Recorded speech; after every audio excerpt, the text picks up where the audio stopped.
Hey design enthusiasts, welcome to Next in Line Design, a podcast by the World Design Organization's Young Designers Circle. We're all about embracing a new mindset in design, one that's bold, innovative, and impactful. We're here to connect with the next wave of design talent and explore how you can use your creativity to make a real impact. Get ready for fresh ideas and inspiration from young designers around the world who are reshaping the industry. We're here to spark conversations, inspire change, and explore new ideas in design. But remember, these are just our perspectives on one big, evolving field. Please note that the opinions expressed in this podcast are those of the hosts and guests and do not necessarily reflect the official views of the World Design Organization or its affiliates. Let's dive in and see what's next in line.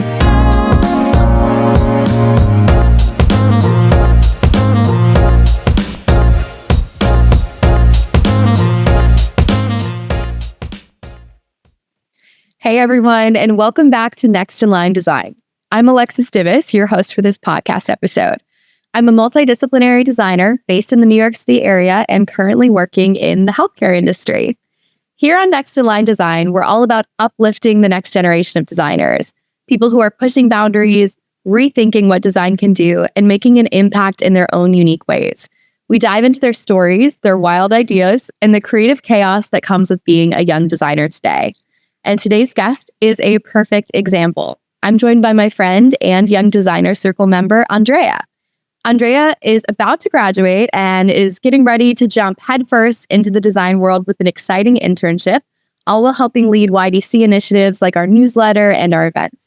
She's got an awesome perspective on design, and I'm excited for this conversation. Not just because she's doing cool things, but because she's one of my good friends, and I know this is going to be a fun one. Andrea, welcome to the podcast. Let's dive in. Hello, Alexis. Thank you so much for having me here and for hosting this episode.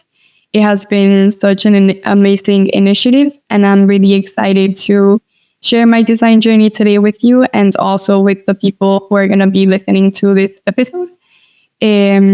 So to start, my name is Andrea. I'm an industrial designer from Puebla, Mexico. I have been studying my bachelor at La Universidad Iberoamericana de Puebla. And to delve more into who I am as a designer, I think that I have continuously shaped the way I approach design. And I'm sure that this will keep on growing and changing since I am just going to go out to the professional side of design. And something that I really believe in is that design is a powerful driver of social change and also innovation. And I really love how versatile our field is and how the tools that we learn in design processes can also be adapted to very different contexts. So in general, I love being a designer, and I'm really excited to keep on exploring this amazing field now in my professional life. And recently I have relocated. I moved to Milan for a couple of months to explore some other design opportunities. So I'm very excited for this new period of my life. That's amazing. And we're so excited for you to be in Milan. I know that Andrea is up to some really cool things that we'll get into later. But first, let's key in a little bit more into your background, Andrea. So can you share a little bit more about where you grew up and how you think that might have influenced your perspective on design? So I grew up most of my life in Mexico. And I think since Mexico is a very rich country regarding culture and tradition, and even though these changes between the different regions that exist, I think that in each local culture, there is a lot of knowledge that has been passed on from generations. And within this same knowledge, I think that there are so many design practices and techniques that have been developed for many, many years. So I think that has a really influence on my perspective on design. And although I would really like to know more about these different techniques, I am very amazed about by how they have mastered this use of materials. And I feel like I am continuously inspired by these local practices and techniques. And I really think that this is something very important on how conscious design should look like.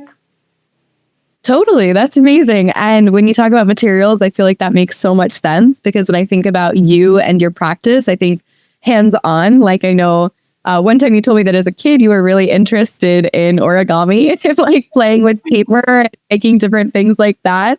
So would you say that like the element of play and making things and using your hands had a lot of influence on you wanting to go into design? Yes, definitely. I think that I was always a very curious and creative kid. And I think that most of us designers can really relate to that. And I think that's something that really sparked also like my interest for design, was that as a kid, well, not so much as a kid, more in my adolescent life. In 8th grade, I took a STEM class where we had to do different projects and use different materials to create some structures that would then be tested to like withstand specific tests. Like one of these examples was one time we were asked to make a chair or a stool out of newspaper. And there's only newspaper and then just like a little bit of tape, like a piece of tape. And I think that this was like the first time that I had a design brief, kind of. It wasn't called a design brief, but like that structure. And it was not just like me making creative gifts or playing around or crafting, doing origami. And I think that that was a time that I was that really sparked my interest for design. And I was very invested in that project. I remember that I even made several prototypes that were not even necessary for the class, but I was like, no, I could make this a part better, or maybe if I change this will. I was very invested in the project. I think that was the first time that I encountered like problem solving through a creative process. So yeah, that was basically, I think, the moment that sparked my interest for design. I love that. It all started with a chair. Amazing. I feel like you stick. Yeah. We had a similar project at my university, but it was with cardboard. So I was expecting you to say like something a little bit sturdier than newspaper. That must have been crazy. Yes, and to pass the class or that assignment, we had to sit on the chair for more than, I think it was more than 10 seconds or 15 seconds. So it was a challenge. Yeah, that would definitely be nerve-wracking. I'm not sure if I could handle an assignment like that today. It's so fun. So would you say that, so you've got some experience with some real world problems, you've had some materials exposure, I think that's so cool. And were there any like influences from people along the way? Like, were there any creatives or designers that maybe when you were a teenager you were exposed to, or even a kid, and you were like, oh my gosh, like I want to be just like them? Yes, I think not so much as a kid, but when I started university, one of my friends showed me the projects made by Neri Oxman. And I think that since then, I have been so amazed by what she does.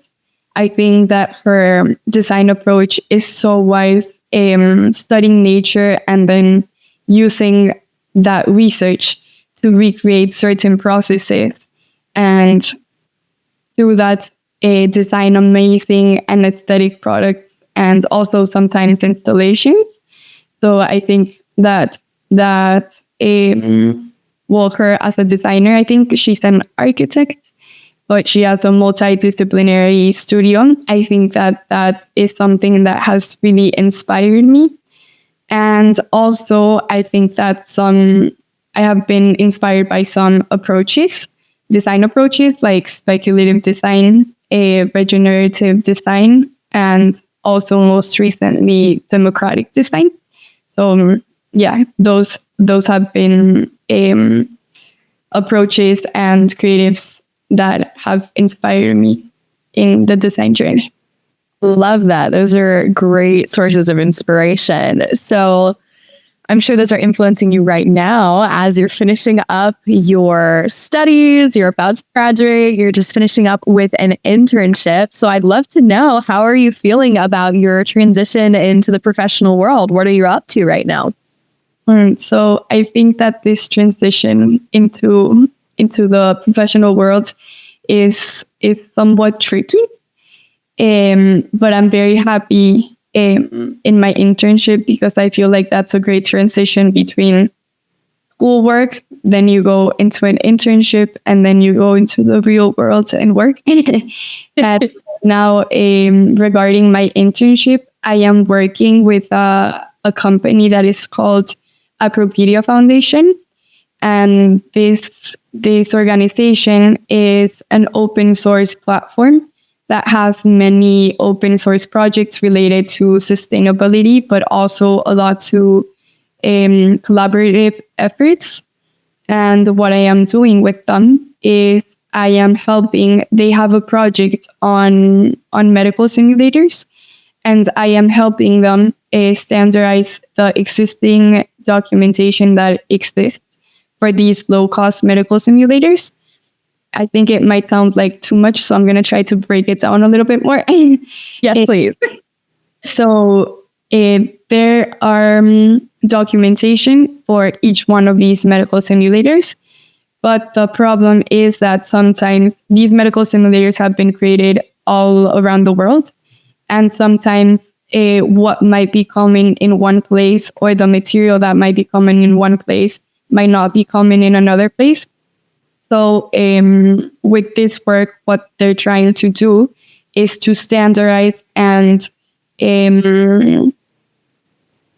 make everything more descriptive through pictures, or also for materials have a way of showing the specific characteristics that they need to have, so that when the training happens, it is the most accurate to what it would be on a real life patient. I love that. And could you give us an example of maybe one of these medical simulators and what they do? One of them, this was actually all from a competition, so I'm going to speak about the one that won.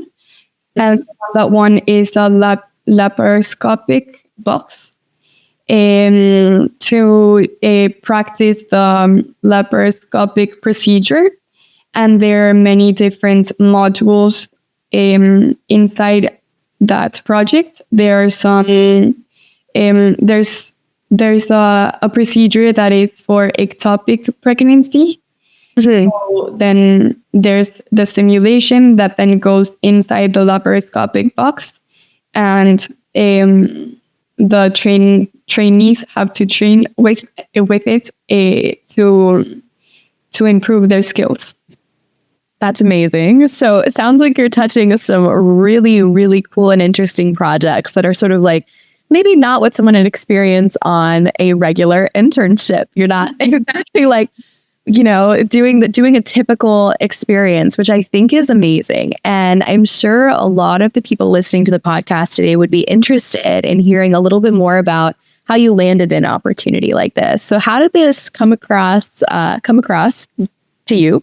And how did you take advantage of the opportunity and go for it and move to Milan to start this internship? Yes. So the opportunity actually came from me through a professor, but I'm going to delve more into the context. And during my studies, I had the opportunity to have an exchange program. And in this exchange program, I had a class that was called Puebla. And during this class, we learned about different manufacturing methods, also programming, sensors, and all of those things. And our final project was to make a product that was that involved electronics. You had to use electronics. That was the only thing that mattered for the project. It could be anything that you wanted, but it needed to have electronics. So that was my first approach into like this field of electronics and programming. And then I went back to Mexico, and I saw that there was a Fab Academy course happening during that semester. So I decided to go into this course or diploma. And after graduating from this diploma, I started searching for internship opportunities, but I sent my portfolio and my CV to many places, and I got very few response. Okay. So I started thinking, and I got, after graduating from this course, there's a network. There are group chats, and it's like a very big international network, Fab Lab network. And my professor from my exchange program is part of that network. So I decided to contact him and ask. Well, I told him that I had graduated from Fab Academy and I had a new set of technical skills. And asked him if he knew of any studios or of any projects that were available that I could join as an intern. And he told me about this opportunity of this medical simulator project, and that's how I got the opportunity. I think that's amazing. I think it is so great that you keyed in on a relationship with a professor. I feel like as a student, that wasn't something that I thought about doing until it was almost too late. Like when I was a student and I was looking for opportunities and thinking about internships and more professional work, I often thought like, oh, I got to go straight to the industry. Like if I want to do something at Toy Design, I have to find someone at Mattel. Or if I want to do something with cars, I have to find someone at Volkswagen. You know, like I need to find somebody there. But oftentimes our professors who are right in front of us just have these connections or have some more interesting opportunities there, and they're more accessible to students. But I do think sometimes professors can be intimidating because we think so highly of them and they know so much that it can be like, so I'm so glad that you were able to find an opportunity like that and obviously have a great experience before graduating. But apart from your internship work and your studies, you're also active in the YDC. So Andrea helps produce our newsletter and a zine, which is part of our newsletter that we'll chat a little bit about, and also assists with events. So Andrea, can you tell us a little bit more about your YDC work, what you think might be interesting or rewarding, and just what you're up to? Well, I think that the most rewarding thing about being part of the YDC has been getting to know designers from all over the world and also getting to know their work, because I feel like since we're a very diverse group of people, we're all into different fields of design. So I have also learned a lot by looking over at the work of other YDC members. And in general, I think that our meetings are always fun, and we have creative true friendships. So that's something that's amazing. And more into what I am doing as part of the YDC, I am part of the newsletter podcast notes zine group.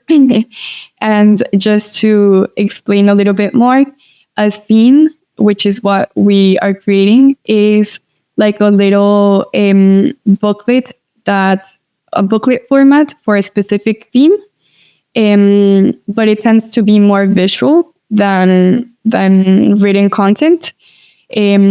So what we're doing is creating these scenes based on each podcast episode, so that more students, our aim is for these scenes to be distributed in schools, universities, or places where there are a bunch of designers. So we want to get the podcast more promotion.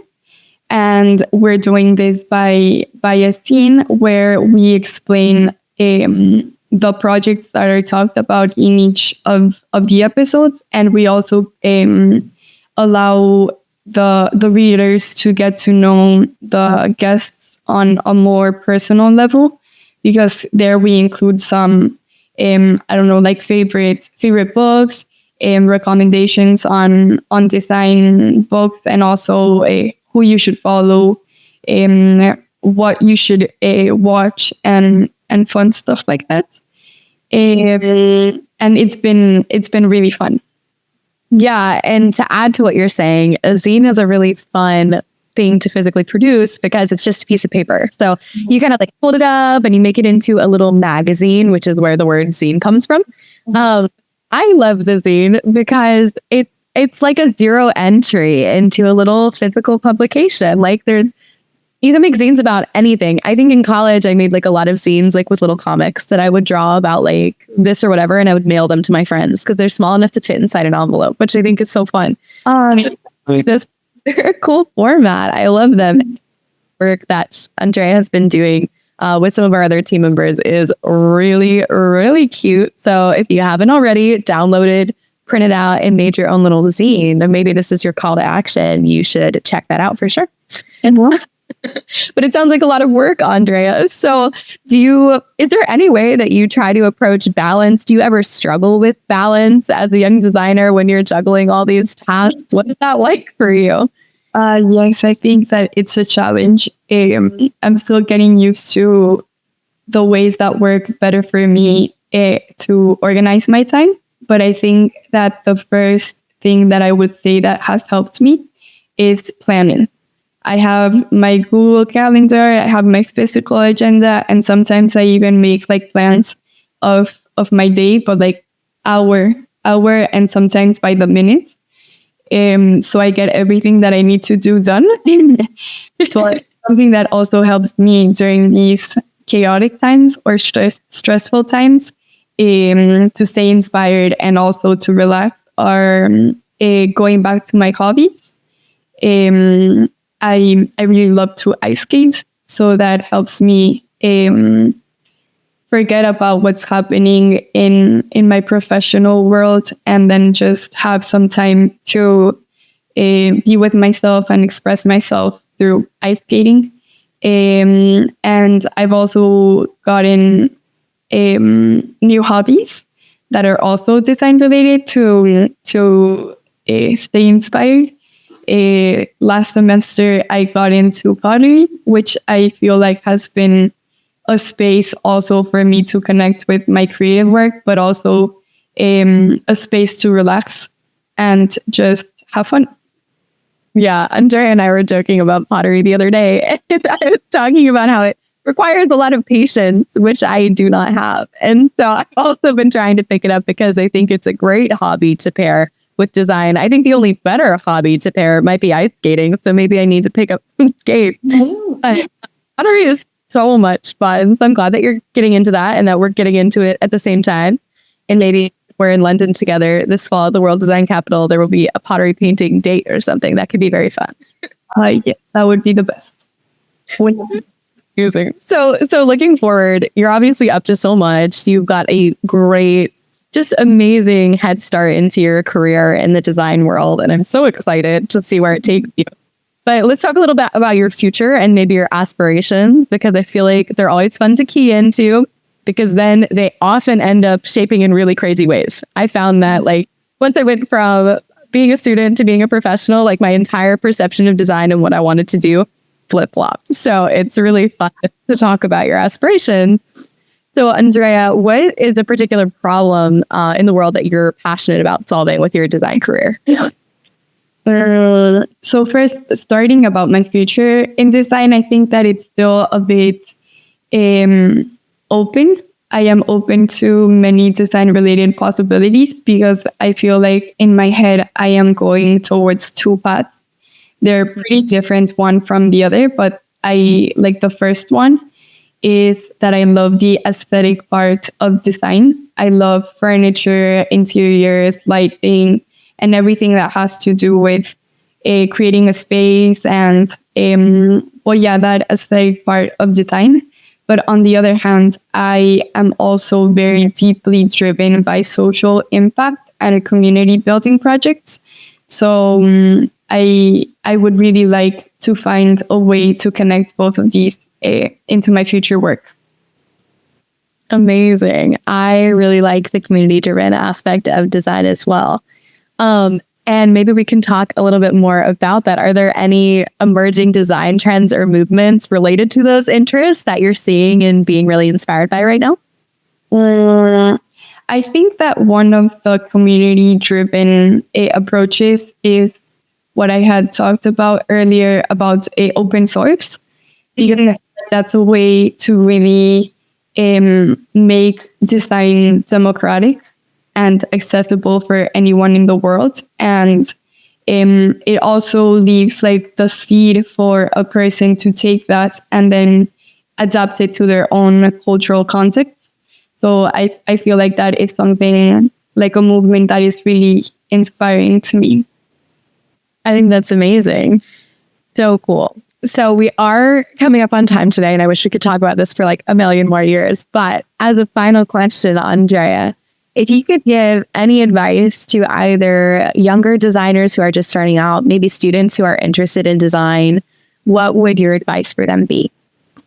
Maybe for young students still in university, I would say get as involved as you can, because from my own experience, I was the typical student that got involved in everything.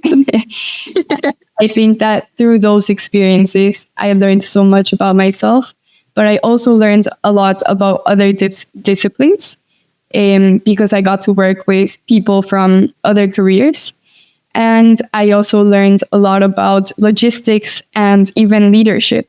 So I think that I would tell them to get as involved as they can, join all the activities that their university has to offer.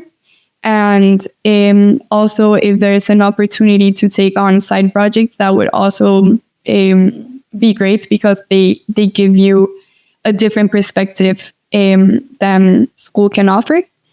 And also, going now for designers just starting out in their professional career, I would tell them not to be afraid to reach out to their own network.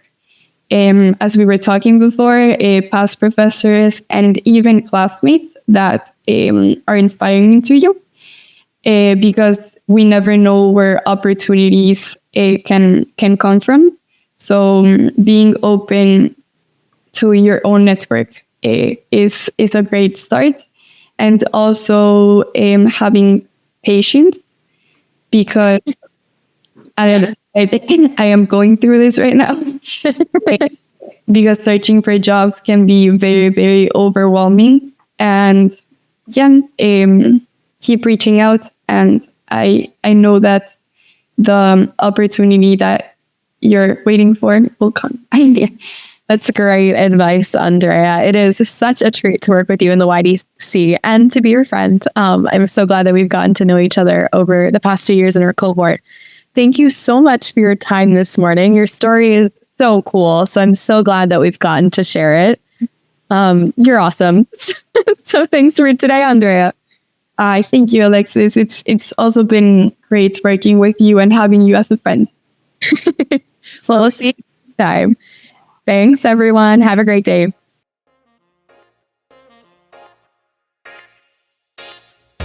Next in Line Design is a podcast for designers by young designers. We hope that you really enjoyed today's episode. We've got some really exciting conversations coming up that we can't wait to share with you. Every episode, you're going to have the chance to meet a new member of the YDC. So enjoy our rotating cast of designers and feel free to reach out in the comments just to say hey, maybe to share some feedback, your story or tell us more about the kind of conversations that you'd like to be hearing. In the meantime, make sure to subscribe to the WDO's channels and hit that notification bell so that you never miss an episode. Thanks again for tuning in. We'll see you back here soon with more of Next in Line Design.